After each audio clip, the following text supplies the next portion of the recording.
선교 없이 교회 없습니다.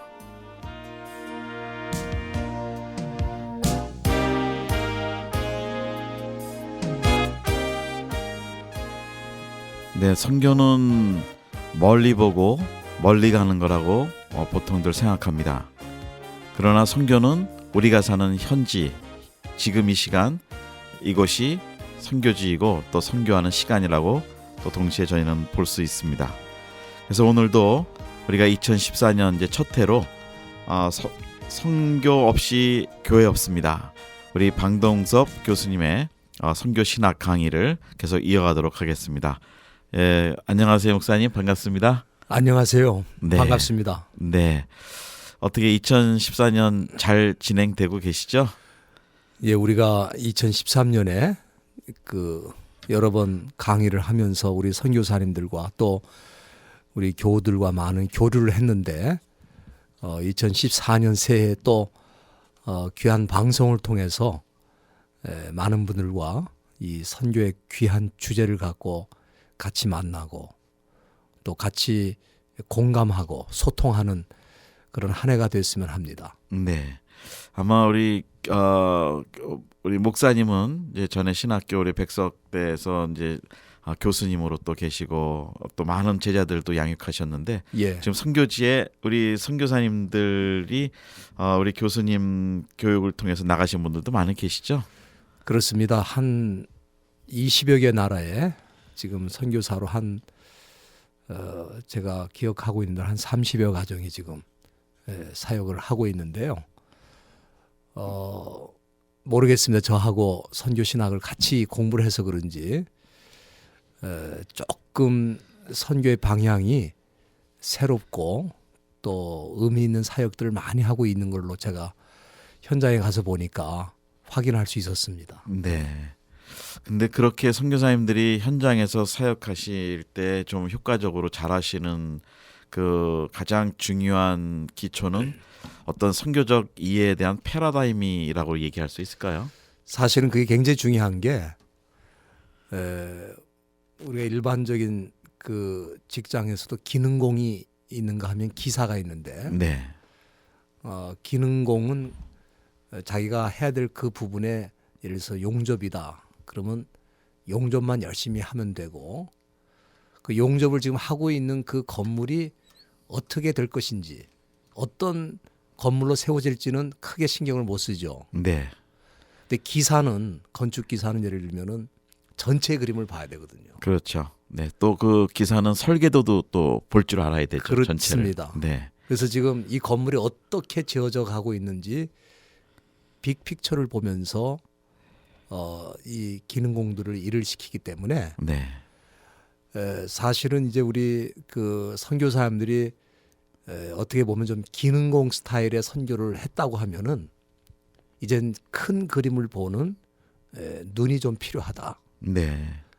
그런 차원에서 이런 선교 신학이 그런 아이디어를 공급해 주는데 역할을 하고 있지 않는가, 그런 생각을 하죠. 네. 그러니까 선교사로 출발하기 전에 사실은 선교를 잘 볼 수 있는 그 큰 픽처를 그려내고 볼 수 있는 준비와 그 공부도 필요하다라고 저는 또 말씀 중에 생각이 드네요. 그렇습니다. 왜냐하면은 지금 현재로 선교 사역이 현재로 끝나는 게 아니고 그 사역의 열매는 10년, 20년 후에 나타날 수도 있는 건데, 네. 그때 내가 뿌렸던 이 선교의 씨앗이 어떤 열매로 나타날 것인가 하는 것을 내다볼 수 있어야 되거든요. 네. 근데 이제 우리가 조금 아쉬운 점은 과거의 선교사님들이 잘못했던 것들을 우리가 소위 시행착오라고 하는데, 시행착오를 세습시키는 게 아닌가. 네. 어떤 때는 좀 그런 느낌을 받습니다. 이 되물림 한다고 그러는데 실수를 되물림하면 안 되는 거거든요. 과거에 실수가 있었다면 그것을 거울로 삼아서 이제 내가 하는 선교는 그런 실수는 반복해서는 안 되겠다. 근데 그런 큰 그림을 그려낼 수 있도록 하기 위해서는 선교 신학적인 훈련이 필요하다, 그렇게 보는 겁니다. 네. 예, 그래서 오늘 또 이제 저희가 좀 우리 교수님이 다뤄주실 내용이 이제 성경 신학과 선교 신학 이제 이신데요. 예. 그런데 이 성경을 보는 관점이 그 뭐 조직 신학적인 면에서도 볼 수 있지만 또 성교학적인 관점에서도 볼 수 있는데요. 그 성경을 어떻게 그 해석을 해야 되는지, 신학을 중심으로 봐야 되는지 아니면 성교를 중심으로 봐야 되는지, 이것도 굉장히 중요한 그 성교 패러다임을 만드는 관점이 될 것 같아요. 그렇습니다. 지금 그 우리가 일반적으로 성경을 왜 읽고 있는가? 성경을 통해서 뭘 찾고 싶은가? 네. 뭘 발견하고 싶은가? 이제 그런 질문을 우리가 던진다면은 네, 저는 성경을 읽는 목적은 하나님의 뜻을 발견하고 찾는 것이다. 그러니까 우리가 어떤 성경을 본문을 읽었을 때 가장 중요한 것은 그 본문에서 하나님의 뜻이 어떻게 나타났는가. 이거를 찾아내면은 그 사람은 성경 읽기에 성공한 것인데, 네, 성경 본문을 읽고 그 본문에 나타난 하나님의 뜻을 찾을 수 없었다면은 그 사람은 성경의 변두리를 읽고 끝낸 거다, 그렇게 볼 수 있는 거죠. 네, 그래서 우리가 이 못을 칠 때에 우리 미국 사람들은 hit the nail, 네, 못을 쳐라, 그런 속담이 있는데, 나무를 치면은 절대로 못이 안 들어갑니다. 그렇죠. 못 대가리를 정확하게 쳐야 못이 들어가는 거거든요. 네, 그런 것처럼 이 성경을 읽을 때 hit the nail, 이 네. 못을 치는 게 뭔가.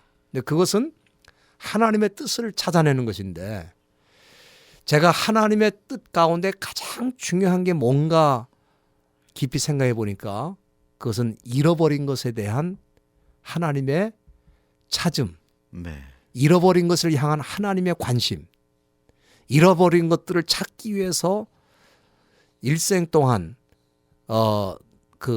참 영원토록 일하시고 계신 하나님, 그것을 저는 많이 느끼는 거죠. 네, 그런 얘기들이 사실은 우리가 성경 뒷부분에 나오는 게 아니라 성경 초두에서부터 나오고 있는 거죠. 네. 그게 뭐 이제 신라권의 얘기부터 해서 그렇죠. 하나님의 마음이 거기 이제 그렇죠. 있다는 말씀이시죠. 예, 네, 그러니까 성경을 이해하는데 그 신학적 관점의 훈련보다도 더 근본적으로 중요한 게 잃어버린 것을 찾으시는 하나님의 마음, 그렇죠. 예, 그 선교적 그런 마음으로 봐야 된다는 말씀이에요. 그렇습니다. 그래서 선교의 물줄기가 이 창세기서부터 요한계시록까지 쉬지 않고 진행이 되는 겁니다. 네, 그리고 하나님께서 잃어버린 것들을 찾아오시는 가장 클라이맥스, 가장 핵심적인 사건이 예수님의 성육신이죠. 네. 그러니까 예수님이 사실은 성경의 중심이시죠. 그렇죠. 네, 예. 네, 센터죠. 또 선교의 예. 중심이십니다. 네, 네, 네. 네.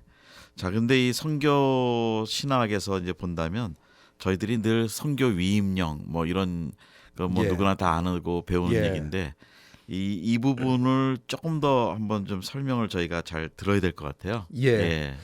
우리가 그 잘 아는 대로 사도행전 1장 8절에 보면은 예수님이 제자들에게 주신 그 땅끝까지 이르러 증인이 되라는 말씀도 있고, 그다음에 마태복음 28장에 가면은 소위 우리가 잘 알고 있는 The Great Commission, 이 선교 위임령이 네, 나와 있는데, 많은 분들이 선교를 거기서부터 시작하거든요. 네, 근데 선교는 창세기서부터 시작돼야 된다, 그렇게 네. 봅니다. 네, 왜냐하면은 선교는 뒤늦게 개발된, 뒤늦게 시작된 어떤 사역이 아니고 이미 인류의 처음 시작부터 시작된 하나님의 액션이고 하나님의 마인드였다는 거죠. 네, 그래서 우리가 잘 아는 대로 아담과 하와가 타락했을 때 그들은 동산 나무 그늘에 숨었습니다.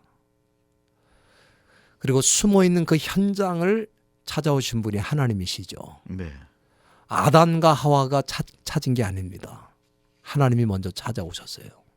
그래서 선교는 하나님이 찾아오심으로 시작이 된다. 네, 그것을 이 창세기는 처음부터 클리어하게 명확하게 설명을 하고 있는 거죠. 네. 근데 이 창세기의 또 그 12장에 보면 아브라함을 향한 예. 하나님의 그 축복권과 어떤 특권, 예. 모든 민족의 그 아비가 열국의 아비가 되겠다고 하시는 예. 말씀도 있었잖아요. 예. 예, 근데 그거를 저희는 늘 그 물질적인 축복으로 맨날 그 해석을 하거든요. 예. 근데 그 부분은 창세기에서 선교적 명령과 어떤 연관이 있을까요? 우선 성경을 크게 나누면 이제 신약과 구약으로 물론 나누겠습니다만은 네, 저는 이 선교의 관점에서 볼 때는 성경을 크게 세 부분으로 나눕니다. 네, 첫 부분이 창세기 1장부터 11장이고 그리고 두 번째 부분이 창세기 12장부터 사도행전 1장이고 그리고 세 번째 부분이 사도행전 2장부터 요한계시록 22장까지인데 요 세 구분하는 그 이유가 뭐냐? 그럴 때에 창세기 1장부터 11장까지는 하나님의 선교의 목표와 계획이 나타나 있습니다. 네, 그리고 창세기 12장부터 사도행전 1장까지는 이 하나님의 선교 계획인 이 중요한 계획이 분명하게 나타났음에도 불구하고 이스라엘이 그것을 따르는데 실패하죠. 네, 그리고 그 실패한 계획을 예수님을 통해서 다시 한번 실현하게 되는 겁니다.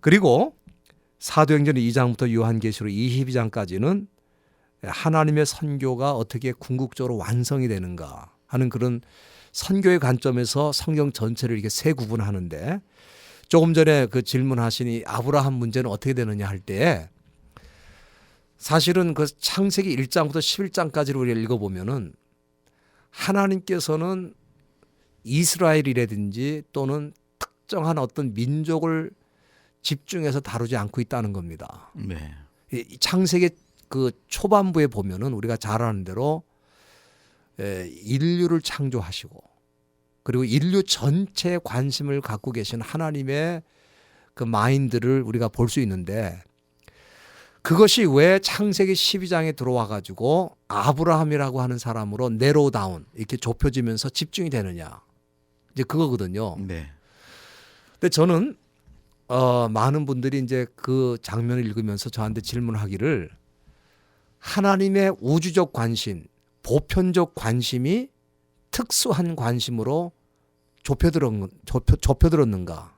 그래서 하나님은 전 인류를 사랑하시는 것을 포기하고 아브라함이라고 하는 인물을 대표로 하는 이스라엘 민족을 향해서 하나님의 사랑을 집중적으로 보여주심으로 그 마인드를 좁혔는가. 근데 이런 설명들도 하고 질문을 하는데 저는 그렇게 보지 않는 거죠. 이 이스라엘의 선택 또는 아브라함을 통한 이스라엘의 선택은 사실 이렇게 우리가 해석을 해야 됩니다. 하나님의 보편적 관심이 약해진 게 아니라 우리가 이제 옛날에 그런 일들이 많이 있지 않습니까? 그 부모님들이 자식을 많이 낳으면은 그 이제 자녀들을 다 공부시킬 수가 없으니까 네. 그 중에 누구를 공부시킵니까? 큰 아들을 보편적으로 그래서 동생들을 먹였잖아요. 그렇죠. 이제 네, 네. 그렇게 하는 거거든요. 네, 그러니까 사실은 하나님께서 그 아브라함을 선택함으로 다른 사람들을 버린 게 아니고 네, 아브라함을 선택함으로 아브라함을 통해서 축복의 모든 통로가 돼가지고 이 축복이 흘러나가기를 원하시는 거죠. 그러니까 이렇게 말할 수 있어요. 우리가 아브라함은 누구냐 그럴 때 아브라함은 세상을 들여다보는 하나님의 창이다. 네, 그러니까 하나님이 전체를 보셨지만 이제 창세기 12장부터는 아브라함이라는 사람을 통해서 전 인류를 보고 계신다. 네. 그렇게 말씀드릴 수 있는 거죠. 그러면 네. 좀 제가 비약하는 좀 예. 어플라이일 수 있는데요. 적용일 수 있는데 나도 아브라함이다. 현재 오늘날 하나님이 나를 선택하셔서 열방에 하나님의 그 영광과 하나님의 능력과 사랑을 그 창으로 보여주실 수 있는 내가 존재가 아닌가. 그거는 아주 그 지당한 말씀이에요. 왜냐하면은 아브라함을 통해서 전 인류를 보신 똑같은 방식으로 우리가 김정한 선교사님이 왜 이 시대에 태어나서 이 시대의 크리스찬이 되었으며 이 시대의 선교사가 되었는가. 그것은 하나님이 우리 김 선교사님을 통해서 세상을 보시기를 원하는 거죠. 그래서 우리 김성규 사님은 하나님이 세상을 들여다보시는 창이라고 볼 수 있겠습니다. 아, 예. 아주 오늘 아침에 예. 정말 큰 격려가 되고 있습니다. 예. 이게 사실은 네. 모든 크리스찬들이 네. 그 관점을 깨달아야 되는 거거든요. 네, 네. 그러니까 그렇죠. 어떤 집에 불신자의 가정에서 한 사람이 예수를 믿게 되었다. 그거는 하나님께서 그 사람을 통해서 그 가정을 보고 계시는 거고 더 크게는 그 이웃과 또 그 나라와 전 세계를 보는 네. 창으로 하나님이 그를 선택한 거라고 볼 수 그럼 있습니다. 지금 현지에 나가신 우리 선교사님들이 사실은 이 하나님의 창의 역할을 어느 그 소사이어티에 있든지 그렇죠. 커뮤니티에 들어가 계시든지 그 역할을 아브라함의 역할을 똑같이 지금 다 하고 있다는 얘기죠. 그렇습니다. 네. 그래서 하나님께서 그런 선교사님을 저는 그 선교사님의 가장 중요한 사명 중에 하나가 뭐냐면 축복의 통로가 되는 겁니다. 네. 그러니까 그분이 그 나라에 있기 때문에 하나님의 축복이 그를 통해서 그 나라로 그 땅으로 흘러가는 거죠. 네. 우리가 축복을 만들어내는 축복 제조기는 아닙니다. 네. 우리는 하나님이 주시는 축복을 나누는 통로의 역할을 하는 거죠. 네. 네. 근데 그 축복이 일단은 그 영적으로 물질적인 거나 이런 물리적인 것보다는 구원의 축복, 하나님의 예. 자녀가 되는 축복. 네, 그거를 하나님께서 원하시는 거죠. 그렇습니다. 네, 그래서 네. 저는 이제 이 창세기서부터 이미 막 가슴이 뛰어요. 네. 이 선교적 열정으로 막 가슴이 뜁니다. 네. 일반적으로 신약에 가서 사도행전 또는 뭐 마태복음의 예수님의 선교 위임령 그거를 읽다가 아 나는 선교를 해야 되겠다. 물론 그것도 굉장히 귀한 발견이고 깨달음인데 사실은 우리 눈이 열려서 이 창세기를 읽어가면서부터 이미 선교의 하나님을 만나고 네. 하나님의 선교 비전을 보고 어떻게 과거의 이 족장들과 과거의 그 신앙의 인물들이 하나님의 축복의 통로로 쓰임 받고 또 자기가 사는 지역에서 하나님의 뜻을 이루어가는 것인가 이런 것들을 이제 보게 되는 거죠. 네. 예. 네. 자, 그리고 이제 이 두 번째 성경을 세 부분으로 크게 선교 예. 신학으로 보실 때 두 예. 부분을 나누시고 창세기 12장이 시작이고 예. 사도행전 1장이 이 두 부분의 마지막으로 보셨는데요. 예. 예, 그러면 이 사도행전 1장으로 마지막을 보시는 의미는 어떤 것이 있으신가요?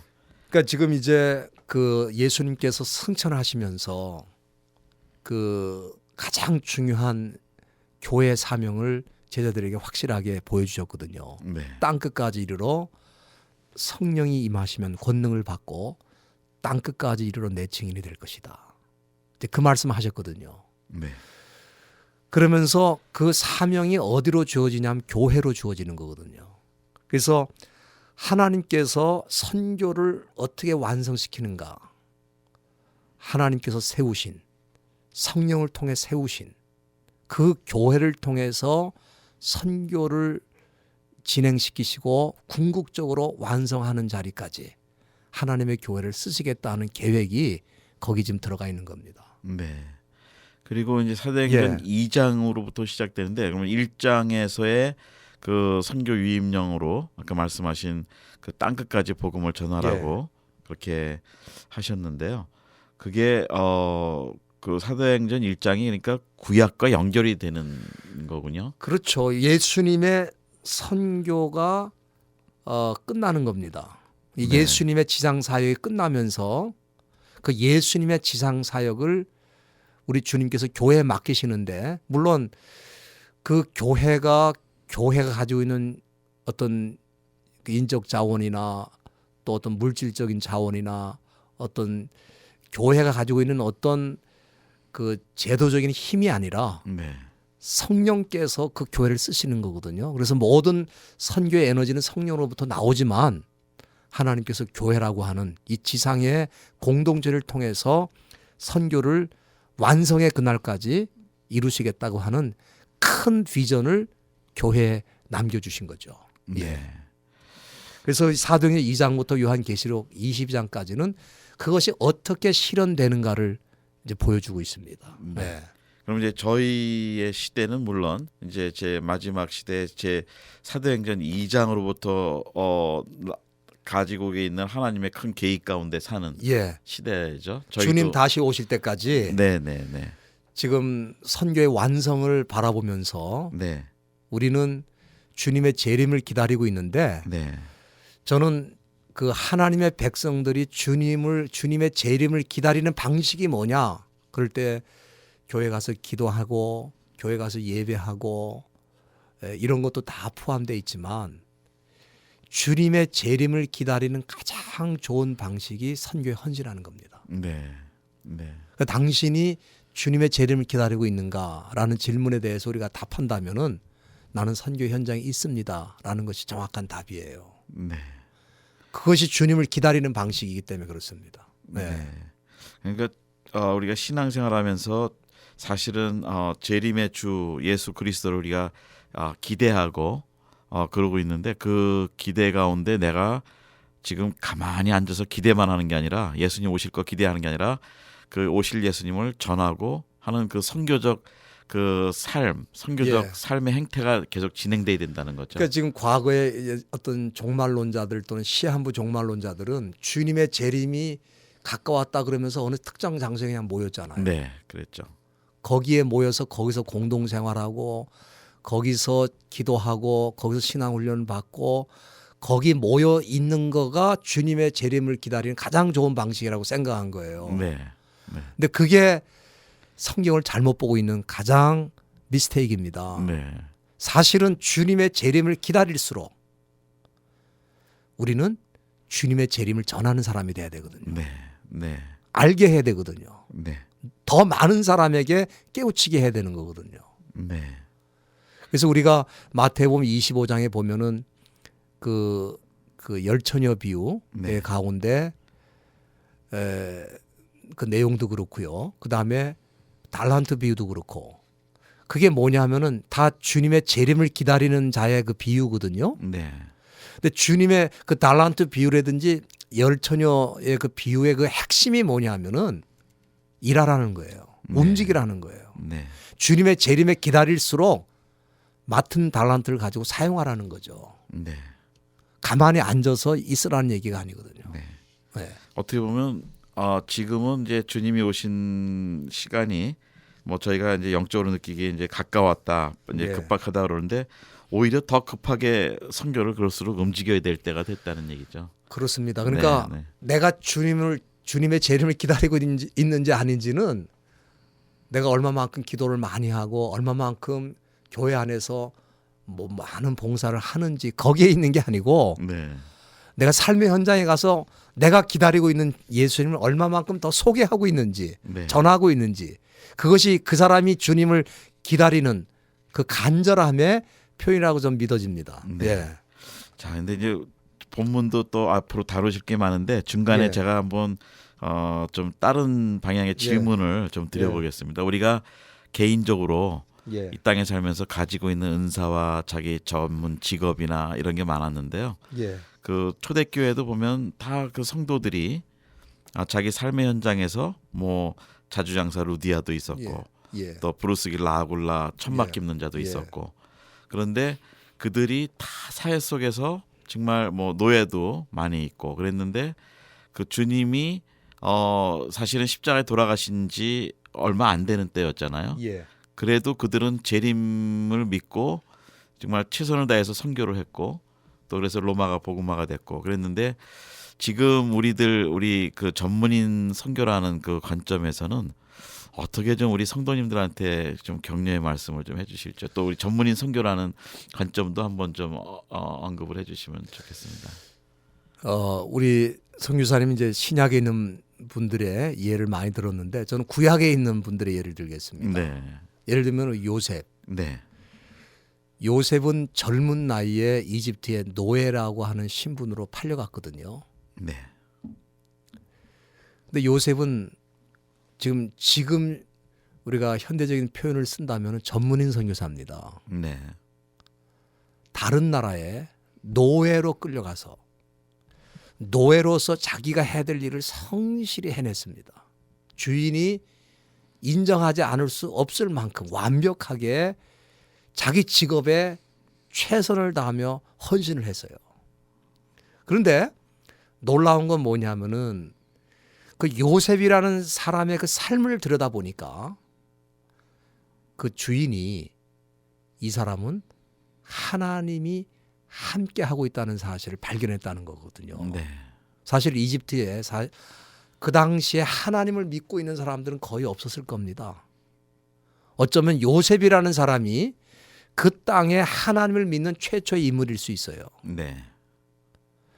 아브라함 집안에 그 하나님을 믿는 최초의 인물이 아브라함인 것처럼 네. 어떻게 보면은 에집트에 노예로 팔려갔던 요셉이라는 사람은 하나님을 믿는 최초의 인물이거든요. 그가 자기 삶의 현장에서 자기 직업을 충실히 이행해가면서 선교사가 뭐 하는 겁니까? 하나님이 누군지를 보여주는 거거든요. 그게 가장 중요한 사명 중에 하나거든요. 그 다음에 두 번째는 요셉이 결국 그 보디발 집의 축복의 통로가 되잖아요. 네. 요셉 때문에 보디발 집이 복이 임했습니다. 네. 그래서 저는 좀 재미난 표현을 쓰는데 그 장면을 보면은 보디발이 요셉에게 얹혀 사는 건가?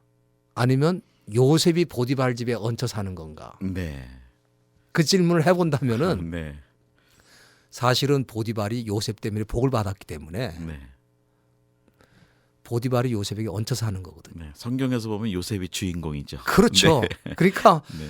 그게 이제 선교사의 삶이 그게 바로 전문인의 선교라고 저는 생각합니다. 그게 또 어디 또 예를 들냐면요. 이 다니엘 같은 경우에 네. 우리 다니엘은 잘 아는 대로 총리였습니다. 네. 직업 정치인입니다.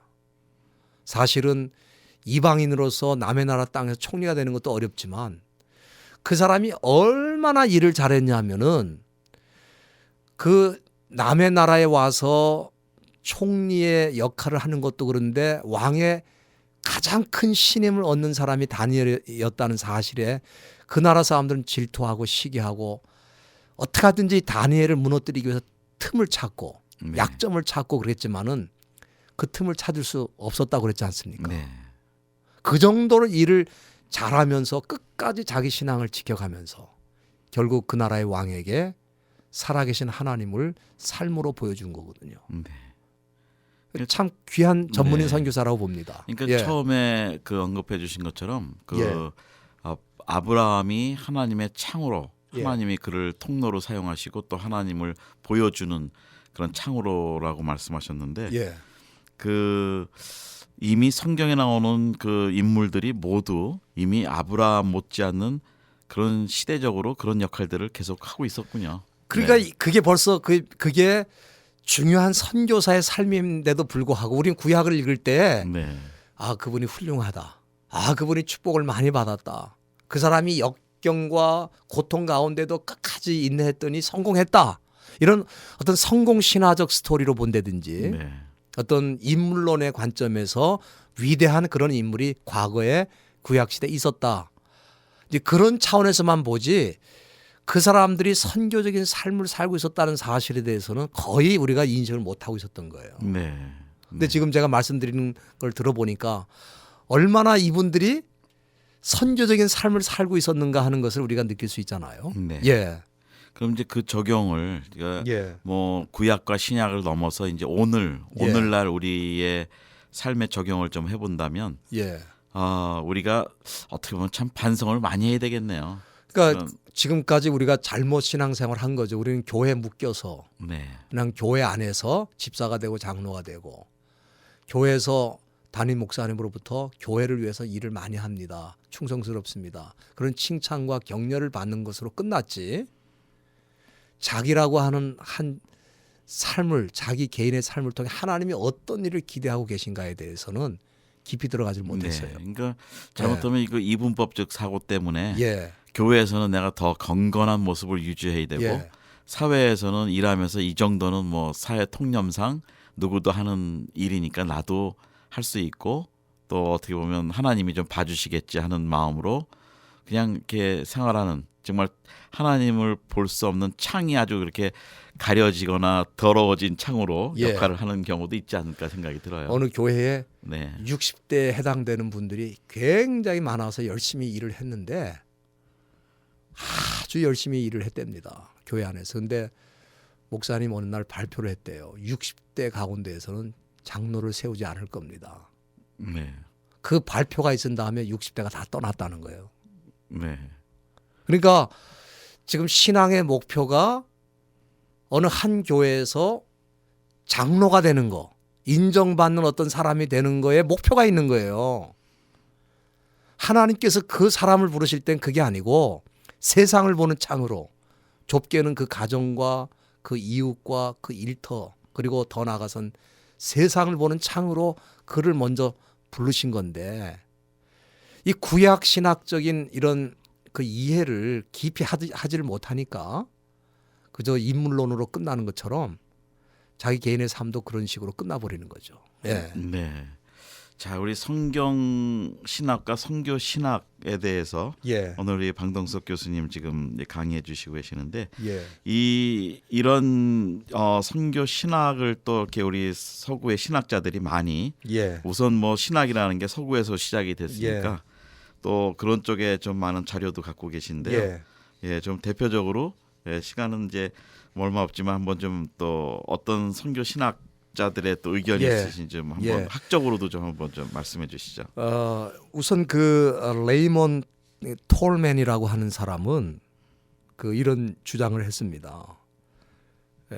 우리가 선교를 연구할 때 가장 먼저 확신해야 되는 것은 성경은 처음부터 끝까지 선교의 책이라고 하는 겁니다. 네. 근데 우리는 그런 관점을 놓쳤거든요. 처음부터 끝까지 선교의 책이다. 그럴 때 뭐 그럴 수 있느냐. 선교라는 거는 신약 시대의 예수님 또 사도 바울이 얘기한 거지 그 이전에 선교에 무슨 가르침이 있겠는가. 근데 그렇지 않다는 겁니다. 그다음에 조지 피터스 같은 사람은 그 Biblical Theology of Mission, 이 선교의 성경 신학이라 이런 책에서 이 성경은 신학에 관한 책이라기보다는 하나님이 인류의 구원을 위해서 무엇을 하고 계신가, 그것을 보여주는 하나님의 선교에 관한 기록이다. 그렇게 또 얘기했거든요. 네. 그리고 가장 최근에는 이제 데이비드 헤셀그레이브 같은 사람이 성경 학자들이 성경 전체의 관점에서 세계 선교를 연구하면 연구할수록 성경 전체가 하나의 선교의 책이라는 것을 우리는 더욱 분명히 알 수 있다. 그런 얘기를 했고요. 또 우리가 잘 아는 영국의 복음주의 신학자 존 스타트는 이 선교에 있어서 성경의 중요성을 지적하면서 성경 없이는 세계에 복음화는 단지 불가능한 것이 아니라 실제로 생각할 수 없었을 것이다. 이제 이런 얘기를 하고요. 또 이 데이비드 필백 같은 사람은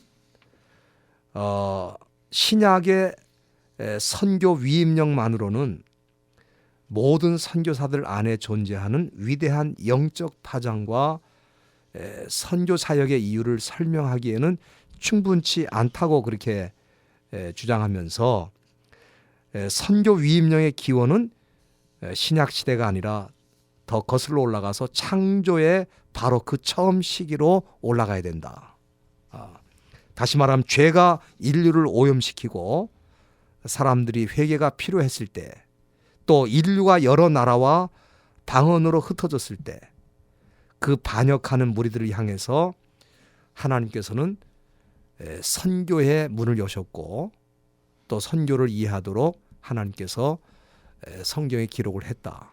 이제 이런 내용들이 많거든요. 그래서 네. 이제 이 부분을 조금 더 디테일하게 네. 이제 연구한 학자들이 이제 그 후에 많이 나오는, 예를 들면은 요하네스 블라우 같은 사람, 아주 대표적인 성경학자면서 이제 선교 신학자라고 저는 생각을 하는데, 1962년에 교회의 선교적 본질이라는 책을 썼습니다. The Missionary Nature of the Church, 이 선교의 선교적 본질이라는 아주 중요한 책을 썼는데, 이 책을 통해서 1930년부터 1960년 사이에 서구에서 진행됐던 성경 해석의 연구를 선교적 입장에서 재검토를 하면서 그는 성경 해석에 있어서 선교라고 하는 문이 원리가 굉장히 중요하다는 사실을 명백하게 정리를 해냈습니다.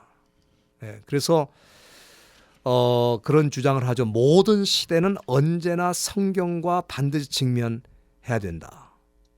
그리고 각 시대마다 해결해야 될 자신의 문제와 질문이 있기 때문이다. 그 어떤 것도 반복해서 성경에 귀를 기울이는 것보다 건전할 수 없다. 이 얘기는 선교적인 움직임이 철두철미하게 성경에 의존해야 된다는 생각을 하면서 얘기한 거거든요. 네. 그러니까 이제 선교라는 것은 그 성경 신학, 성서 신학과 아주 밀접한 건데 다만 선교적 관점을 가지고 그거를 해석해야 된다.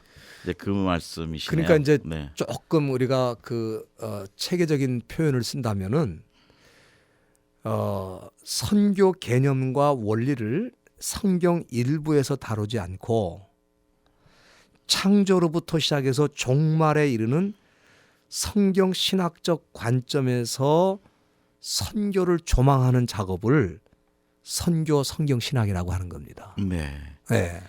그 뭐 이제 앞으로 다뤄야 될 일들이 많이 있지만 우선 좀 오늘의 강의를 이제 이 정도에서 좀 마무리를 한다면요. 시간 때문에 좀 그러면 프랙티컬하게 이 방송을 들으시는 우리 선교사님들 또 선교에 관심 있는 성도님들이 성경을 보는 관점에서 선교적 관점을 어떻게 좀 가지고 그 성경을 선교적으로 해석할 수 있는지 몇 가지 좀 구체적인 팁을 혹시 좀 주실 수 있다면요. 그러니까 우리가 그 성경 본문을 예를 들어서 창세기 1장을 읽었다. 우리가 그렇게 가정을 해본다면은 과거에는 하나님이 첫째 날 뭘 만들고 둘째 날 뭐 만들고 물론 그 창조의 사건이 거기 구체적으로 기록되어 있으니까 이제 그런 관점에서만 성경을 보고 창세기 1장은 창조에 관한 가르침이다. 그걸로 끝났어요. 성경 지식을 많이 배우려고 했죠. 그렇죠. 저희가. 근데 이제는 선교적 질문을 던져야 된다는 겁니다. 다시 말하면 창세기 1장을 읽으면서 선교 이전의 상황과 선교가 들어오기 전의 상황과 선교가 진행된 상황이 어떻게 다른가? 우리가 이제 그런 질문을 던질 수 있는 거예요. 우리가 창세기 1장을 읽어보면 아시는 것처럼 하나님께서 세상을 창조하기 전에 그 세상은 혼돈과 무질서의 세계였습니다. 흑암의 세계였어요. 그러니까 한마디로 말하면 카오스라고 그러죠. 그런데 그 카오스의 세계를 성령께서 수면에 운행하시면서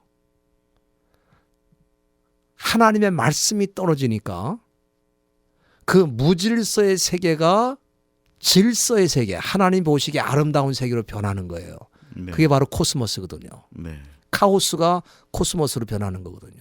그러니까 이걸 우리가 선교적인 적용을 한다면은 선교를 통해서 하나님의 복음이 들어가고 하나님의 말씀이 떨어지고 성령의 역사가 일어나기 전에 우리가 직면하는 선교 현장은 어두움과 무질서와 흑암의 세계라는 거죠. 그것이 말씀이 떨어질 때, 성령의 역사가 일어날 때, 선교사들을 통해서 메시지가 전달될 때 그 어두운 세상과 사람들이 아름다운 세상으로, 아름다운 모습으로, 아름다운 시대로 변하는 역사가 일어난다는 거죠. 그러니까 선교가 어떤 결과를 가져오는가를 우리는 거기서 아이디어를 얻는 겁니다.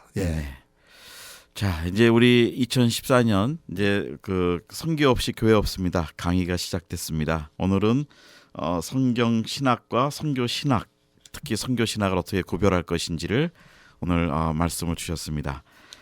우리 방동석 교수님의 그 교회 없이 선교 없이 교회 없습니다. 계속해서 다음번에 여러분들 만나 뵙겠습니다. 교수님 수고하셨습니다. 예, 감사합니다. 너무 뭐 짧게 지나간 것 같은데요. 네. 예, 다음에 또 더 자세하게 나누겠습니다. 네네 감사합니다. 계속해서 좋은 명강의 부탁드립니다. 예, 안녕히 계세요. 그리고 오늘 우리 처음 인사드리시는데 선교사님들에게 예, 또 성도님들에게 한번 새해 인사 좀 해주시죠. 예, 우리 선교사님들 또 우리 성도님들 선교적인 삶을 살기 위해서 몸부림치고 헌신하는 모습을 멀리 떨어져 있어도 가까이 느끼는 것 같습니다. 우리 하나님께서 아브라함을 축복의 통로로 사용하신 것처럼 우리 선교사님들과 또 우리 성도들 모든 분들이 다 선교사의 삶을 살고 있는데 그들의 삶을 통해서도 이런 축복의 통로가 되는 역사가 2014년에 계속되기를 주님의 이름으로 간절히 축원드립니다. 감사합니다.